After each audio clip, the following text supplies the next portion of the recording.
is most of all the member of the families, of the girl, of the women, the father, the uncle, the head of the community, the head of the village, people whom they trusted, coming to the girls and said, would you like to go abroad? You would have higher wages. You would have to be able to leave, all the misery behind. They don't mention to her about the hard work, that they cannot go out of the employer's house, or the oppression that, the problems that she might get in Saudi Arabia or in Malaysia or in Arab Emirates or everywhere, in Yemen, in Qatar, Kuwait, Bahrain, this whole country that our migrant labor is there. It's not mentioned. And you think that the government would do a better job? Yes. So this whole private business should be reduced, because if it's taken over by the government, it is more centralized. So people can more control that, people can more supervise that, monitoring that, and with no money. Because the broker will charge the company for every single migrant labor about 5 million rupiah for every single migrant labor, a girl that he brought to the company. Well, if it's taken over by the local labor minister in a local level, it's completely no charge. And if it's charging, so the local NGO, the local press could easily monitor that. The people could go to the press. There is a freedom of the press in Indonesia, and say that I am charged, this amount of money by this officer.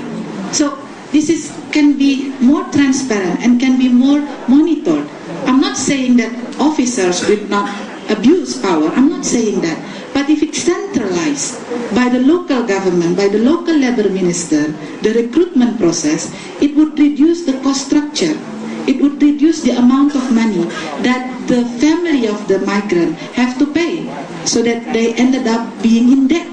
to be able to repay the debt. But if it's centralized, I think it would muchly reduce the. That's the first effort in trying to put the responsible more to the government, rather than just leave it as a business as usual method. This is about human, this is not about business. But we have seen the Indonesian government, maybe for Thai audiences, when all there were horrific abuses taking place in Malaysia and Saudi Arabia, the Indonesian government said, we're not allowing workers to go to those countries. They put a ban on workers going. We've seen Nepal do the same thing with Saudi Arabia. Cambodia has also just recently banned their workers from going to Malaysia. But does that ban really work, Dita, given that it's not in the hands of the government? I agree that migration is a basic human right, but the government has the rights, has the obligation to protect its people. We call it moratorium. The ban is we call it moratoriums. So stop sending workers to particular countries where we feel like we need to sit together with the head of the country first to really make clear what is our obligation, your obligation as the receiving countries to our labor, to our migrant. And the banning is not something permanent, it's something temporary until we have reached an agreement, a memorandum of understanding on what is your obligation as the receiving countries to help us protecting our workers, because you gain benefits from our workers there. People of Malaysia, not especially the middle class people of Malaysia, they do not want to work as domestic worker. So they get benefit from the people of Indonesia coming there and work in the area where Malaysians do not want to work there, or maybe some Thai do not want to work there. In Saudi Arabian women, they benefits from our women working there. So those countries have the obligation as well to make sure that their law, their internal law or their internal regulation are supporting the means for the protection. So that's why we ban our workers temporarily to go to Saudi Arabia, Jordania, Kuwait, Malaysia, to help us reach an agreement first of the mutual protection. And for Malaysia, now after 2.5 years of banning, now on the 1st of December we open up, we lift up the ban. So starting from the 1st of December 2011, the placement of migration to Malaysia could start the processing documents and everything. Do you think that you got a good enough deal for your workers? Yes. In Malaysia, after the banning, there are some efforts made by the both parties to sit together and to decide what is the best protection for the domestic workers, and we reached some agreements. First, the passport should be held by the labor, not by the employer. The second, 1 day off. So the workers has the right 1 day off every week, and if she doesn't take it, she still work, then it should be considered as overtime. So she get paid double or triple. And the third is the minimum wage, 700 ringgit per month. Which is in dollars? How much dollars? Berapa ya? Maybe someone in the audience would be 700 ringgit per month. $250. 2.5 million rupiah. And the fourth, $250 US a month. yeah. And the fourth, Thank you. the wages should be transferred by the bank. Why? But should be transferred by the bank because many migrant labor complain that they are not paid. But the employer said, I pay you. No, you're not paying me. Or I pay you this amount. But she said, no, you pay me less than that. And then she said, I pay you last month. No, you haven't paid me for 3 months. But if it's transferred to the bank, we have the receipt, and we could say, oh, it's the good amount, the agreed amount. And the 5 is the cost structure. Like before, the agency in Malaysia could charge in whatever amount they want to get migrant workers come. But now we have limitation. And the 6th, it's very important, is that we are that the Malaysian is now forbidden the journey performance visa. Like if we go to Malaysia as tourists, usually we could then go to work. But now the Malaysian said no. If you go there, if you come to in Malaysia as tourists, then you have to go home as tourists. You cannot work here, which is for us very relieving, because this is very good. Because then, if you go there by tourist, then you have to go home as soon as your tourist visa finishes. You cannot work there, and ended up become undocumented migrant workers. It's very good, because for Saudi Arabian case, why we think we respect Malaysian government for this thing, because in Saudi Arabia, many of Indonesian go there as a pilgrim, haji, to Mecca. Mecca, yeah. Every year, 250,000 Indonesian goes to Mecca as haji, and then they stay there. They look, wow, Mecca is very good. Saudi Arabia is very good. Then we want to stay here and work here. We don't want to go home, so they stay. But of course, they go as haji. But they stay. Of course, they don't have document. Their document is as haji, as pilgrim, not as workers. So they ended up become undocumented. And 30% of our undocumented workers in Saudi Arabia are the people who went there by haji visa. So I agree that, of course, the government regulation is important, but the regulation in the receiving countries is also very much important. Because you're saying that the Indonesian government really went in strongly and said we want better rights for our workers, but we're not seeing that from the Burmese government. They're not going into the Thai government saying we want better rights for our people. What would you recommend in that case where you don't have a strong government looking after their own people? The Burmese government is not doing at the moment what you're doing. Of course, Indonesian government right now, migration issue now is becoming a worldwide issue. Everywhere our government go, to Geneva every year, to whatever meetings, summit every year, migration issue is always become the discussion, become the talk. So I think that would help the government to start to understand, oh, this is important issue. This will affect me politically if I don't taking care of this. It would help my credibility as the authority. That's, I think, the global pressure is very important to make the government understand that would damage their politically credibility if they don't take it really seriously. And the second, the movement, the national movement, the NGOs, the press,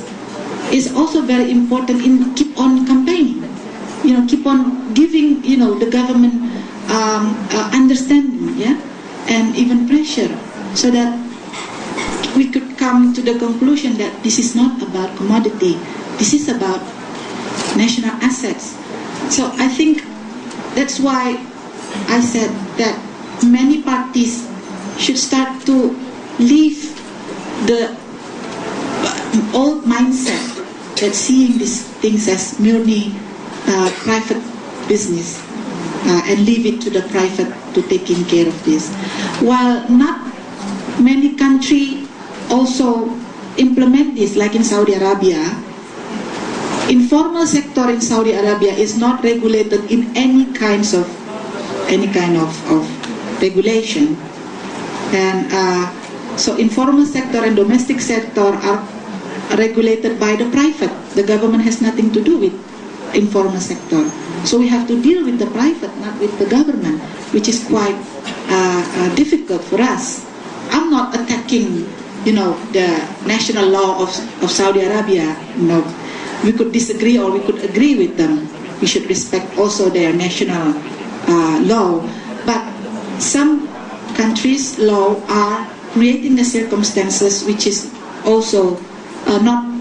our workers could not benefit from that. Some countries' regulation or culture or habit, we, migrant labor, could not benefit from that, apart from what we are doing in our own country.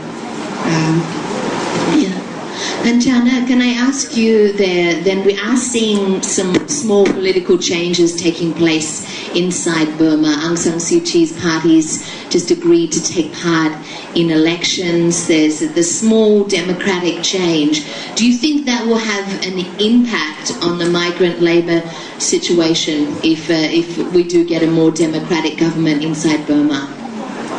You mean impact to provide the better situation of migration from people from Burma to Thailand? Yes. Okay, we do hope so, but now maybe it's not long enough to make approval from inside Burma to make sure that it's going to be changed. Anyway, we do believe that this is the issue of the global, not only inside Burma, as around the world we keep following, monitoring, advocacy. So let's be part of that kind of changing. Yes. So too soon to see. Too soon to see, yeah. Okay.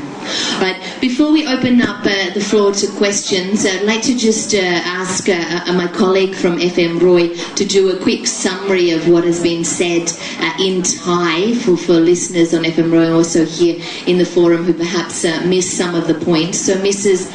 Shortip will come up to the stage to just give a brief summary of what's been going on, and then I would like to invite listeners in the audience to please ask questions, comments, disagree with our speakers, please go ahead. So if my colleague firstly. And also I have been asked to perhaps not all of you at once, but if you're feeling hungry or thirsty, you can receive a snack box, a snack break that you can be eating and drinking while listening to this discussion. And then once we finish, we'll all have lunch together. Thank you very much Rebecca ค่ะก็จะขอกลับเข้ามาเป็นภาษาไทยนะคะจะขอสรุปสั้นๆนะคะเกี่ยวกับรายละเอียดที่แต่ละท่านได้กล่าวไปเนี่ยนะคะในส่วนของคุณดิต้านะคะได้พูดเกี่ยวกับประเทศอินโดนีเซียนะคะเกี่ยวกับแรงงานชาวอินโดนีเซียไว้นะคะว่าจำนวน 50% ของประชากรอย่างเงี้ยนะคะก็จะมีความรู้ระดับประถมซึ่งการหางานในประเทศของเขาเองเนี่ยเป็นไปได้ค่อนข้างยากเพราะฉะนั้นคนเหล่านี้ส่วนใหญ่ก็เลยจะออกไปหางานที่ต่างประเทศนะคะซึ่งประเทศส่วนใหญ่ที่เขาไปก็จะเป็นประเทศซาอุดิอาระเบียแล้วก็ประเทศมาเลเซียนะคะ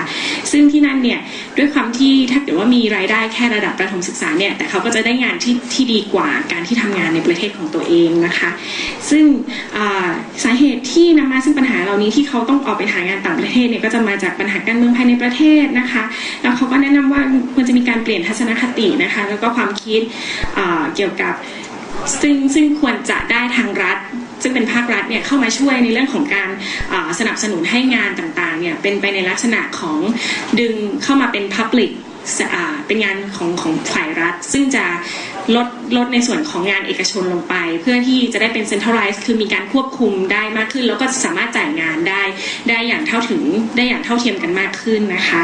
ค่ะทีนี้ส่วนอื่นๆก็อย่างเช่นแรงงานทั้งหลายเนี่ยก็ควรจะได้รับการคุ้มครองทางกฎหมายด้วยนะคะเพราะว่าในบางกรณีเนี่ยแรงงานที่ออกไปทำงานต่างประเทศเนี่ยเขาก็เหมือนกับถูกหลอกไปทำงานต่างประเทศโดยที่ไม่ทราบรายละเอียดเกี่ยวกับการทำงานแล้วเมื่อไปถึงประเทศนั้นแล้วก็ไม่ได้รับความคุ้มครองอย่างเต็มที่นะคะรวมไปถึงเรื่องกฎระเบียบต่างๆซึ่งอาจจะไม่ได้เอื้ออำนวยให้กับแรงงานเหล่านี้มากนักนะคะค่ะแล้วก็ค่ะในส่วนของอาจารย์โกสุมนะคะก็ได้พูดถึงส่วนใหญ่จะเน้นในเรื่องของเกี่ยวกับแรงงานพม่าที่อยู่ในประเทศไทยนะคะซึ่งก็จะมีอยู่2มุมมองนะคะในประเทศไทยกลุ่มหนึ่งก็จะเป็นกลุ่มชนชั้นกลางซึ่งจะมองว่าไม่ค่อยมีปัญหานักนะคะแต่ว่าจะมีกลุ่มชนที่เป็นอาจจะเป็นระดับล่างหน่อยเนี่ยการศึกษาซึ่งการศึกษาจะไม่สูงนักเนี่ยเขาจะมองว่าคนต่างด้าวที่เข้ามาทำงานในประเทศไทยเนี่ยเหมือนกับมาเบียดเบียนในเรื่องของเงินภาษีในเรื่องของสิ่งอำนวยความสะดวกต่างๆไม่ว่าจะเป็นด้านโรงพยาบาลด้านความช่วยเหลือต่างๆของภาครัฐซึ่งจะต้องไปจัดแบ่งให้กับคนกลุ่มนี้ด้วยนะคะเพราะฉะนั้นก็คนกลุ่มนี้เขาก็จะมองว่าเป็นปัญหานะคะก็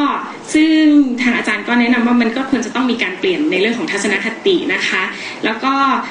ซึ่งสอดคล้องกับในส่วนของคุณกาญจนานะคะซึ่งพูดถึงชาวพม่าในประเทศไทยนะคะที่เข้ามาแล้วเนี่ยก็ไม่ค่อยได้รับความช่วยเหลืออาจจะจริงๆแล้วในประเทศไทยเนี่ยเจ้าหน้าที่ทั้งหลายในระดับรัฐในภาครัฐเนี่ยค่ะบางครั้งก็อยากจะช่วยเหลืออยากให้ความช่วยเหลือนะคะแต่ว่าด้วยความที่กฎหมายหรือว่ากฎระเบียบต่างๆของภาครัฐมันไม่ได้เอื้ออำนวยก็ทำให้เขาไม่ได้รับสิทธิ์หรือว่าไม่ได้รับการคุ้มครองอย่างเต็มที่นะคะซึ่งในส่วนนี้นอกจากนี้เนี่ยนอกจากเรื่องของประเด็นทั้งเรื่องเกี่ยวกับกฎระเบียบเกี่ยวกับความคุ้มครองต่างๆแล้วนะคะสำหรับชาวพม่าที่อยู่ในประเทศไทยเนี่ยด้วยความที่เขามีปัญหาด้านการสื่อสารนะคะโดยเฉพาะในเขตพื้นที่เศรษฐกิจต่างๆในเขตชายแดนเศรษฐกิจนะคะหรือว่านิคมนะคะด้วยความที่ไม่สามารถสื่อสารได้เนี่ยก็ไม่รู้สิทธิ์ของตนเองด้วยนะคะเพราะว่าอาจจะไม่ได้มีการกระจายข้อมูลเกี่ยวกับเรื่องสิทธิของชาวต่างด้าวแรงงานต่างด้าวที่ทำงานในประเทศไทยพอเกิดปัญหาขึ้นอย่างเช่นตัวอย่างที่เขาเล่าถึงว่ามีผู้หญิงชาวพม่าที่มาทำงานแล้วปรากฏว่าก็ถูกข่มขืนเนี้ยเขาก็ไม่รู้ว่าเขาจะทำยังไงต่อนะคะก็จะมีปัญหาเหล่านี้มากขึ้นนะก็จะมีปัญหาเหล่านี้อยู่ด้วยนะคะซึ่งถ้าเกิดว่ามีการปรับปรุงในเรื่องของกฎระเบียบเหล่านี้ก็จะเป็นการช่วยเขาได้มากขึ้นนะคะแล้วก็ในส่วนของการสัมมนาตรงนี้เนี่ยก็คุณนิต้าก็ได้เรสขึ้นมาก็ได้กล่าวถึงนโยบายของทางอินโดนีเซียซึ่งมีข้อตกลงร่วมกับประเทศมาเลเซียนะคะในการที่จะส่งแรงงานไปทำงานที่ประเทศมาเลเซียด้วยนะคะซึ่งถือเป็นข้อตกลงระหว่างประเทศแล้วก็จะเป็นการสนับสนุนเป็นการช่วยเหลือและแรงงานจากประเทศอินโดนีเซียที่จะไปทำงานในประเทศมาเลเซียซึ่งเข้าใจว่าจะเริ่มใช้ตั้งแต่เดือนธันวาคมปีนี้เป็นต้นไปค่ะก็แรงงานเหล่านี้นะคะถ้าเกิดว่าไปทำงานที่ประเทศมาเลเซียก็จะได้รับประโยชน์ต่างๆนะคะในการอย่างเช่นการมีเรื่องของการมีเรื่องของเกณฑ์เงินเดือนขั้นต่ำมีเรื่องของกฎระเบียบอย่างเช่นถ้าเกิดว่าโอนเงินถ้าเกิดว่าจะ จ่ายค่าแรงจะใช้วิธียังไงอาจจะเปลี่ยนไปจ่ายผ่านการโอนเงินผ่านธนาคารไหมจะได้มีหลักฐานการโอนเงินเพราะว่าอย่างบางครั้งเนี่ยเราก็อาจจะพอทราบกันว่าแรงงานเนี่ยบางทีเขาถูกกดขี่ข่มเหงและนายจ้างไม่ได้จ่ายเงินให้แล้วพอเขามาอ้างว่าเขาไม่ได้รับค่าแรงอย่างเงี้ยมันก็ไม่มีหลักฐานนะคะซึ่งทางตรงเนี้ยทางอินโดนีเซียกับมาเลเซียเนี่ยเขาก็ใช้วิธีแนะนำให้โอนเงินเอาเพื่อที่จะได้มีหลักฐานในการโอนเงินจะได้ยืนยันได้ว่าเนี่ยลูกจ้างได้รับเงินเดือนแล้วนะคะค่ะก็ยังมีรายละเอียดในส่วนอื่นๆอีกนะคะซึ่งเป็นรายละเอียดปลีกย่อยนะคะเข้าใจว่ารายการในช่วงของการสัมมนานี้เนี่ยจะได้นำไปเผยแพร่ทางออนไลน์อีกครั้งหนึ่งนะคะถ้าเกิดว่าอยากจะฟังรายละเอียดอย่างเชิงลึกอีกครั้งเนี่ยค่ะก็สามารถกลับไปฟังทางเว็บ